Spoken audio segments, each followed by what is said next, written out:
More than 100 Iraq veterans killed themselves last year. And we still don't know what PTSD is. The major media doesn't want to talk about it. The VA doesn't want to talk about it. The White House certainly doesn't want to talk about it. So we have to. Yeah. How long is the waiting list? It depends on where you go. We just had a Marine in California kill himself. He was 26 on a waiting list. 26. And Iraq vets get bumped to the top. And he's 26 on a waiting list. We've heard of vets that have committed suicide being 34 on a waiting list. I mean, when does it stop? Yeah. And what did, I take it you've talked to your congresspeople, and what's their response? Well, excuse me. Actually, I live in D.C., so I don't even have a congressperson. I have no representation. So I get to talk to all congressmen, all congresswomen, all senators. They're all mine, because District of Columbia doesn't have a rep. We get a non-voting rep who agrees with us but can't vote with us. Yeah. So of the other ones that all represent you, what do they tell you? You know, it's frustrating because we get one of two responses. One is, oh yeah, okay, thank you, have a good day. We've listened to you, we're not going to listen to you. And the other is, we don't care. Apathy. There's so many of them that are just this is how we're going to vote, and what you have to say doesn't matter. What the American people have to say doesn't matter. You know, 70% of the American people want our troops home. 70%. We have killed democracy in this country. You know, I swore an oath to defend the Constitution from all enemies, foreign and domestic. Well, so did our congressmen, so did our senators, so did the president. They all took that oath. And on a daily basis, they trample on the most brilliant document ever written. Every single day they trample it. And as a veteran, that just kills me. Because I was willing to give my life for that document. To this day, I get up and I do this because I believe so strongly in the Constitution. You know, I started working as a reporter because I thought that freedom of the press was so important. I started as an activist because I believed that exercising our First Amendment rights was so important. I've been arrested defending our Constitution. Oddly enough, never in uniform when I picked up a weapon did I ever defend the Constitution. Not a single time did I ever feel like I was protecting the Constitution, which is what I took an oath to. But now every day that I wake up, I get to do that. I get to wake up and go out and defend the Constitution of the United States. Now you have active duty members. Mm-hmm. What was my question? I don't know, but that's a statement. Yeah, it was that. 70% of the population wants the war to stop. Do you have any numbers or any sense of what the percentage of the active duty members are? I think 100% of the members of the military want this war to be over. Some of them differ on how it should end, but they all want it to be over. And sooner better than later, because they don't want to do another tour there. You know, they might posture in front of other people being tough, but when it really comes down to it, nobody wants to do a tour in Iraq.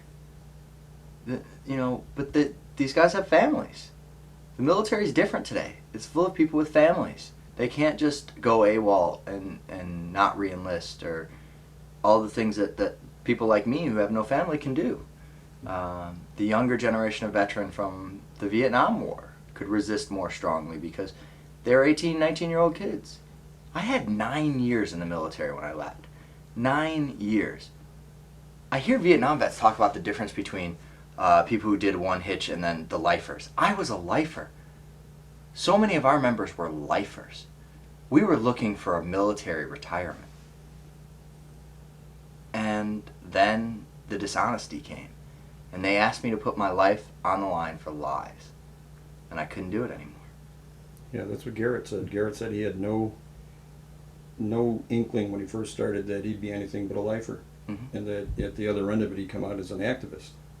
But same thing. Felt absolutely betrayed.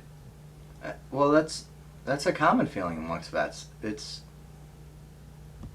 We put our right hand up and we say, I will protect and defend the Constitution from all enemies, foreign and domestic. It means something to us to have our lives on the line for this country. We didn't take that oath lightly when we took it. And when we were trained for the time period we were trained, for me it was 9 years, for other people in our organization 14, 16, 20 plus years. Yeah. We didn't take it lightly.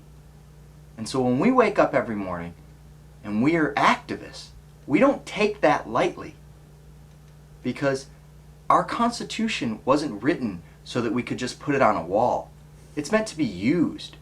It's a living, breathing organism, and if we don't use it, it will decay and die. It's all great to say, yeah, we have freedom of speech, but don't say that.